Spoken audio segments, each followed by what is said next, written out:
തലയ്ക്കുമീരെ വെള്ളം വന്നാൽ അതുക്കുമേലെ ഞങ്ങൾ, അതാണ് കുട്ടനാടിന്റെ മുദ്രാവാക്യം. അങ്ങനെ തലയ്ക്കുമീരെ വെള്ളം വന്നിട്ടും അതുക്കുമേലെ നിൽക്കുന്ന കുട്ടനാട്ടുകാർക്കൊപ്പമാണ് റിപ്പോർട്ടറിന്റെ വാർത്താ സംഘമുള്ളത്. എനിക്കൊപ്പം പി ആർ പ്രവീണയുണ്ട്, മുബഷീറുണ്ട്, ഒപ്പം ഞങ്ങളുടെ വാർത്താ സംഘം ലെവിനുണ്ട്, ഒപ്പം കാവാലത്തെ ചില നാട്ടുകാരുമുണ്ട്. ഈ വാർത്താ പരിപാടി ഈ പ്രഭാതത്തിൽ പ്രേക്ഷകരിലേക്ക് എത്തുന്നത് കുട്ടനാട്ടിന്റെ നല്ല കാഴ്ചകളും കുട്ടനാടിന്റെ കെട്ട കാഴ്ചകളും പ്രേക്ഷകരിലേക്ക് എത്തിച്ചുകൊണ്ടാണ്. നമ്മൾ കാവാലത്താണ് എത്തിയിരിക്കുന്നത്. ഇപ്പോൾ നമ്മൾ നിൽക്കുന്ന സ്ഥലം ഈ ജങ്കാർ കാണാം അല്ലെ.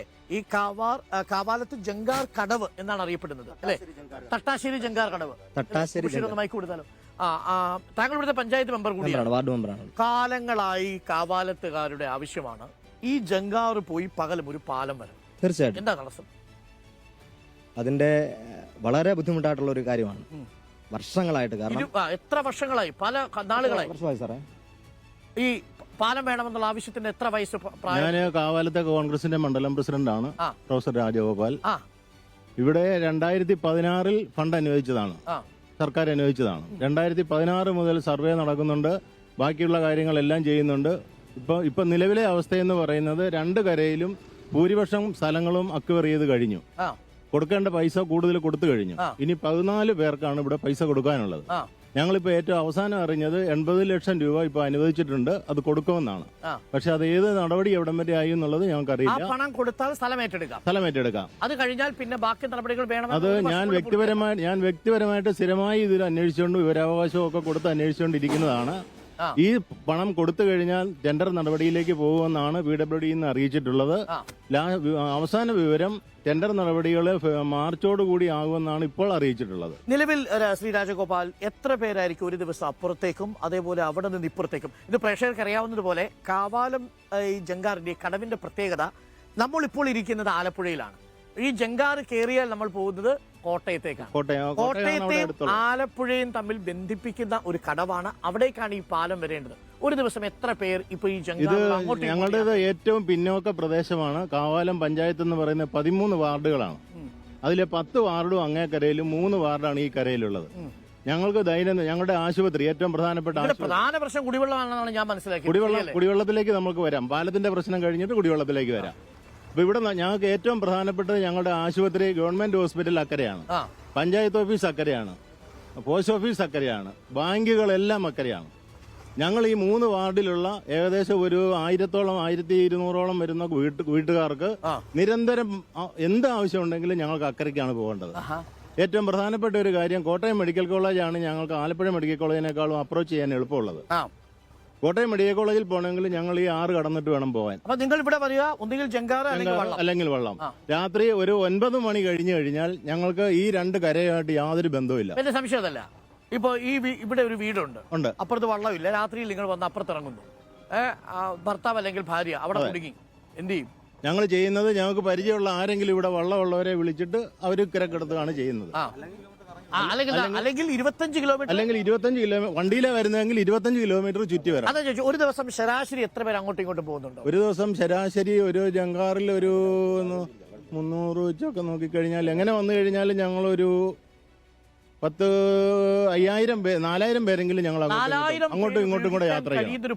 അങ്ങോട്ടും ഇങ്ങോട്ടും യാത്ര നിഷേധിക്കപ്പെട്ടത്. തീർച്ചയായിട്ടും അത് കാവാലത്തുകാരുടെ ആവശ്യമാണ്.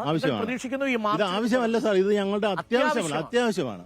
ഞങ്ങളുടെ പഞ്ചായത്തിലുള്ള വാർഡുകൾ വീട്ടുകാർ തമ്മിൽ പോലും ഒരു ബന്ധമില്ല. ഞങ്ങളുടെ ബന്ധുക്കൾ അക്കരെയുള്ളവരുണ്ട്.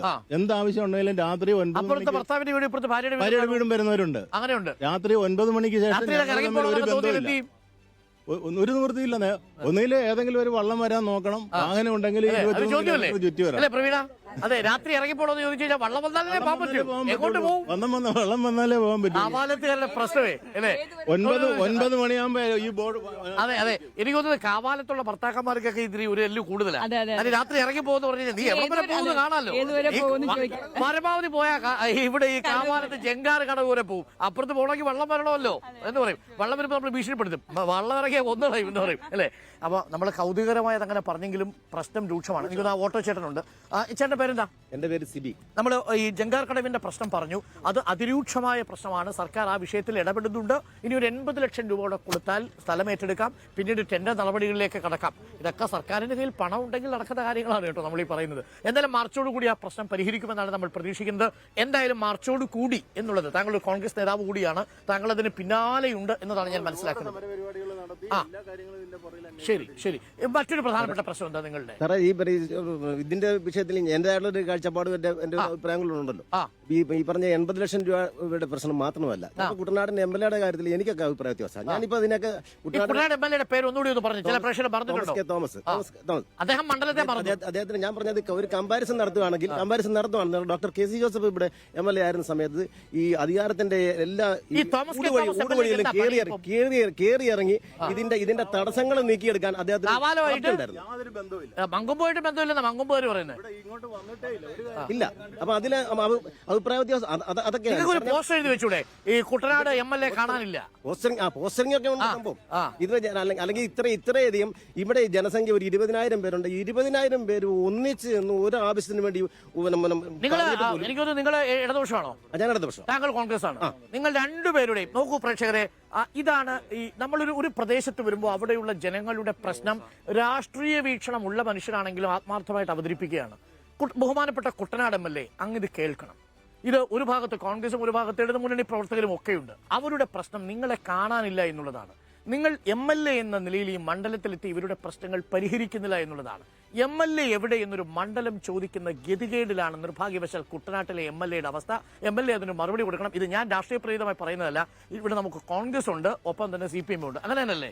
അങ്ങനെ തന്നെ നമ്മൾ പറയണം. അതുകൊണ്ട് ഈ പാലത്തിന്റെ പ്രശ്നം, കുടിവെള്ളത്തിന്റെ പ്രശ്നം, പിന്നെ ഇവർ നേരിടുന്ന വെള്ളപ്പൊക്കത്തിന്റെ പ്രശ്നം, ഇതെല്ലാം അടിയന്തരമായി പരിഹരിക്കേണ്ടത്. ഇത്രയും മനോഹരമായ നാടിനെ നശിക്കാൻ വിട്ടുകൊടുക്കരുത് എന്നൊരു അഭ്യർത്ഥനയാണുള്ളത് കുട്ടനാട് എംഎൽഎയോട്.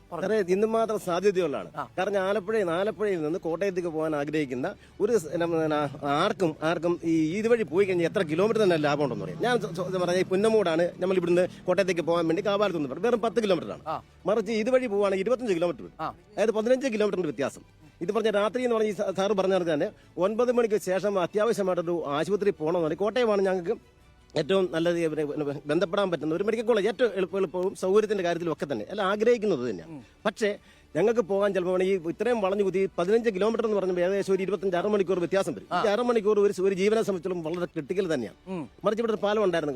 ഇതിന് എത്ര 7 വർഷമെന്ന് പറഞ്ഞ എത്രയോ നാളെ 7 വർഷം എന്ന് പറഞ്ഞാൽ ചെറിയ സമയമല്ല, ചെറിയ കാലമല്ല. അത് വളരെയധികം എല്ലാ ആൾക്കാർക്കും 20,000 ജനങ്ങൾ കോൺഗ്രസ് ആണ്. അങ്ങോട്ട് അവർ ഒറ്റക്കെട്ടായിട്ട് പറയുമ്പോൾ അതിന് എന്തൊക്കെ തടസ്സം ഉണ്ടെങ്കിലും അത് മാറ്റിയെടുക്കാം. 80 ലക്ഷം രൂപ ഒരു വലിയ വിഷയമൊന്നും അല്ലല്ലോ ഒരു ഗവൺമെന്റിനെ സംബന്ധിച്ചുള്ള. തീർച്ചയായിട്ടും സർക്കാർ ഈ വിഷയത്തിൽ ഇടപെടണം. മറ്റൊരു പ്രധാനപ്പെട്ട പ്രശ്നം ഞങ്ങൾ പോയപ്പോൾ കാവാലത്തുകാർ പറഞ്ഞത് അവരുടെ കുടിവെള്ള പ്രശ്നം കൂടിയാണ്. പിന്നെ ഞങ്ങളുടെ ആശുപത്രി ഒരു മൈക്ക് തരാം, ഒന്ന് മൈക്ക് തരാമോ? ചേട്ടാ പറഞ്ഞോ. ചേട്ടൻ കോൺഗ്രസ് ആണോ? പറഞ്ഞു മൈക്ക് പിടിച്ചോ, ധൈര്യമായിട്ട് പറഞ്ഞു. ചോദിച്ചു രാഷ്ട്രീയ പ്രേരിതമാണെന്ന് തോന്നരുത്. നമ്മൾ 54 വയസ്സ് പേര് രാജേന്ദ്രൻ എന്നാണ്. എന്റെ ജീവിതത്തിൽ ഈ 54 വയസ്സിനിടയ്ക്ക് ഈ കിടക്കുന്ന വെള്ളം സർവത്ര വെള്ളം, ഇല്ല കുടിക്കാൻ ശുദ്ധജലം. ആദ്യമായിട്ട് 500 ലിറ്റർ വെള്ളത്തിന് 450 രൂപ മുടക്കി ജീവിക്കേണ്ട ഗതികേടിൽ വന്നിരിക്കുകയാണ്. MLA നല്ലതാണ്, MP നല്ലതാണ്. പക്ഷേ ഈ ജീവൻ നിലനിൽക്കണമെങ്കിൽ കുടിവെള്ളം വേണം. കുട്ടനാട്ടുകാരന്റെ ഏറ്റവും വലിയ അത്യാവശ്യം റോഡ് വേണം, പാലം വേണം, താളക്കാരൻ വേണം, എഞ്ചിനീയർ എല്ലാം വേണം. പക്ഷെ ഇവെല്ലാം നിൽക്കണമെങ്കിൽ ജീവവായുവും ജലവും വേണം. ഈ ജലമാണ് നമുക്കില്ലാതെ. MLA ഉണ്ട്, MP ഉണ്ട്, രണ്ടുപേരും തുല്യത.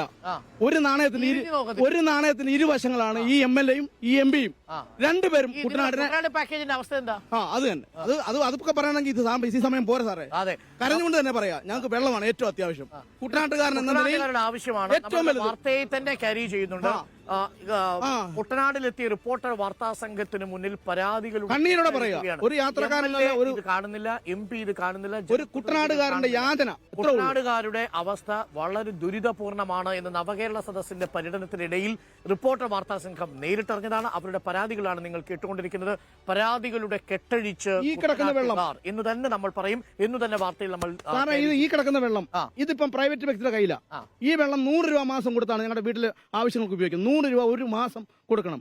അത് അവരുടെ ചെലവാണ്, അവരെ കുറ്റമല്ല പറയുന്നത്. 100 രൂപ കൊടുത്ത് ഉപയോഗിക്കേണ്ടി വരുന്ന അവസ്ഥയാണ്. എന്നിട്ടും ഇരലനക്കിയിട്ടില്ല. ഇല്ലില്ല. ഓന്നിരിക്കുന്നു ബാക്കി ഏതെങ്കിലും ഒരു അതേ പ്രതികരണമാണോ നിങ്ങൾക്കുള്ളത്? എന്താ അവസ്ഥ? സാറേ 20 കൊല്ലത്തിന് മേലെയായി ഇവിടെ പൈപ്പ് ഉണ്ട്. ഇവിടെ പണ്ട് കാലത്ത് വെള്ളം വന്നുകൊണ്ടിരുന്ന വാട്ടർ അതോറിറ്റിയിലെ ലൈനും കാര്യങ്ങളൊക്കെ ഇവിടെ കിടപ്പുണ്ട്. ഇത്രയും കൊല്ലമായിട്ട് 20 കൊല്ലമായിട്ട് ഇവിടെ കുടിക്കാനായിട്ട് ഒരു തുള്ളി വെള്ളമില്ല. ആളുകൾ ചങ്ങനാശ്ശേരിയിൽ നിന്ന് വണ്ടിയിൽ ഇവിടെ വെള്ളം കാശ് കൊടുത്ത് 500 രൂപ കൊടുത്ത് വണ്ടിക്ക് അടിച്ച് ആണ് ഈ കാലം ഇത്രമായിട്ട് കുടിച്ചുകൊണ്ടിരിക്കുന്നത്. ഇവിടുത്തെ ഒരു പ്രതികരണം കൂടി കേട്ടിട്ട് പോവാം. ഞാൻ ഈ റിപ്പോർട്ടർ ടീം ഇവിടെ വന്ന് അറിഞ്ഞിട്ട് വന്നതാണ്. അപ്പം എന്റെ വീട് മാമ്പഴക്കരി കോരവളം എന്ന് പറഞ്ഞ സ്ഥലത്താണ്. നിങ്ങളുടെ MLA ഈ തോമസ് തന്നെയാ. അപ്പം ഇതേപോലെ തന്നെയാണ് പല സ്ഥലങ്ങളിലും ഇതിനേക്കാട്ട് ദുരിതമായിട്ട് കിടക്കുന്നിടത്ത് വണ്ടിയോ ഒന്നും ചെല്ലാത്തതുകൊണ്ട് ഈ റിപ്പോർട്ടുകൾ ജനങ്ങൾ ആരും അറിയുന്നില്ല.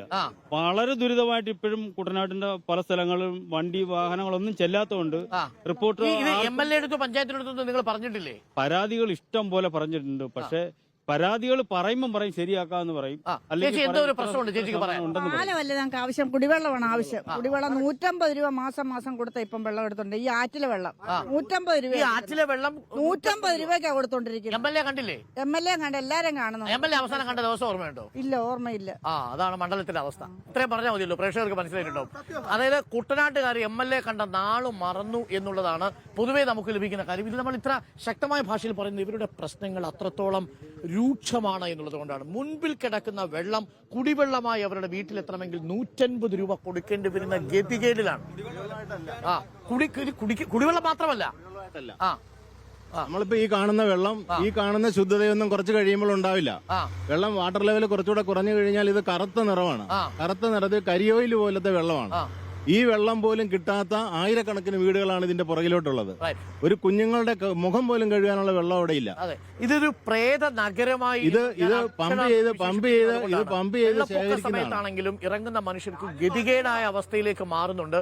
ആ അവസ്ഥ വളരെ രൂക്ഷവുമാണ് എന്നുള്ളതാണ് ഏറ്റവും പ്രധാനപ്പെട്ട കാര്യം.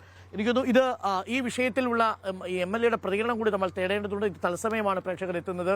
സാധാരണ ജനങ്ങൾ വന്ന് ഇങ്ങനെയൊരു നാട്ടുകൂട്ടം എന്ന് പറയാവുന്ന രീതിയിൽ ഞങ്ങൾ ഇങ്ങനെ ഇരുന്നപ്പോൾ വന്ന് കൂടിയവരാണ്. ഞങ്ങൾക്ക് ഇവരിൽ പലരെയും നേരിട്ട് അറിയില്ല. ഇവർ വന്ന് നമ്മളുടെ പരിപാടി തത്സമയം കണ്ടുവന്ന് പറഞ്ഞ പരാതികളാണ് പ്രേക്ഷകർ കേൾക്കുന്നത്. 150 രൂപ മുടക്കി കുടിവെള്ളത്തിനും പ്രാഥമിക ആവശ്യങ്ങൾക്കുമായിട്ട് അവർക്ക് ഉപയോഗിക്കേണ്ടി വരുന്ന ഒരു അവസ്ഥയുണ്ട് എന്നത് മറക്കണ്ട. ഞാൻ വളരെ പെട്ടെന്ന് ഈ വാർത്തയിലേക്കും ഈ വിഷയത്തിലേക്കും തിരിച്ചു വരാം.